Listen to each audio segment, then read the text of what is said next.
جب ہم inclusive society کی بات کرتے ہیں، ڈائیورسٹی کی، تو آپ وسلم کا ماڈل ہمارے سامنے ہے۔ ہمارے یہاں مسئلہ یہ ہے کہ لوگ خلافہ سے، اسلام سے، یہ ورڈ سے گھبرا جاتے ہیں بعض کہ پتہ نہیں کس کی بات ہو رہی ہے، حالانکہ اگر ڈیپلی اسٹڈی کیا جائے وہ ساری چیزیں گورننس ماڈل آپ وسلم کے دور میں تھا، اور آپ نے ڈسٹریبیوٹیو جسٹس کو بنیاد بنایا، ریٹریبیوٹیو جسٹس کو نہیں بنایا۔ پہلے ڈیلیور کیا مواخات کی صورت میں، ہیو اور ہیو ناٹ جو تھے، مہاجرین انصار، ایک سوشو اکانومک آرڈر تھا۔ پھر کانسٹیٹیوشن آف مدینہ کے اندر جو انشورٹیز آپ صلی اللہ علیہ وسلم نے دی، یہود تھے، نان مسلمس تھے، نان بلیور، سب کو اکٹھا لے کے چلے، انکلوسیو سوسائٹی۔ اور ہمیں آبجیکٹیو ریزولوشن میں بھی وہ چیز نظر آتی ہے، 1 to 38 آرٹیکل میں بھی نظر آتی ہے۔ پرابلم نظر آنے میں نہیں ہے، اس کی امپلیمنٹیشن کیوں نہیں ہو پا رہی تاکہ یہ بحث ہی ختم ہو جائے۔ بسم اللہ الرحمن الرحیم۔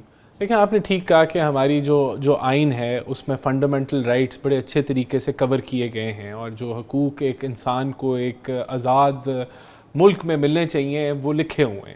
لیکن جو حقائق ہیں وہ یہ ہیں کہ جب آپ ہیومن ڈیولپمنٹ انڈیکس کو دیکھتے ہیں، چاہے وہ تعلیم سے ریلیٹڈ ہو، ہیلتھ سے ریلیٹڈ ہو، تو ادھر پاکستان بڑا جو ہے وہ پیچھے نظر آتا ہے۔ اسی طرح اگر آپ لا اینڈ جسٹس کو دیکھتے ہیں تو وہاں بھی ڈیلیوری آف جسٹس جو ہے وہ کمزور ہے، اور وہاں بھی ہم رینکنگ میں دنیا کے مقابلے میں پیچھے نظر آتے ہیں۔ تو ایسا کیوں ہے؟ دیکھیں، اب یہ تو ہمیں آج 76 سال تقریباً اس ملک کو جو ہے وہ آزاد ہوئے ہو گئے ہیں، اور ہم معاشی طور پہ بھی اگر دیکھیں تو ہماری جو per capita G D P ہے وہ بھی بڑی نیچے ہے، اور ابھی تک ہم 2000 کا جو بیریئر ہے اس کو کراس نہیں کر پائے، $2000 پر پرسن کا۔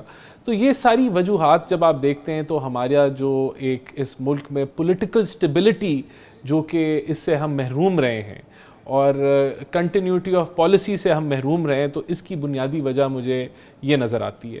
اور اس کے اندر بہت ساری وجوہات ہیں۔ ایک تو ڈکٹیٹرز بھی آتے رہے، ہمارا جو ماڈل آف گورننس تھا وہ کبھی سیٹل نہیں ہوا۔ آج ہم کہتے ہیں کہ ہم ایک جمہوری ملک ہیں، لیکن جمہوریت میں سب سے بڑا جو میں کہتا ہوں جو جمہوریت کا ہے، اس میں حکومت ہوتی ہے اور اپوزیشن ہوتی ہے، اور حکومت اور اپوزیشن کی دشمنی نہیں ہوتی۔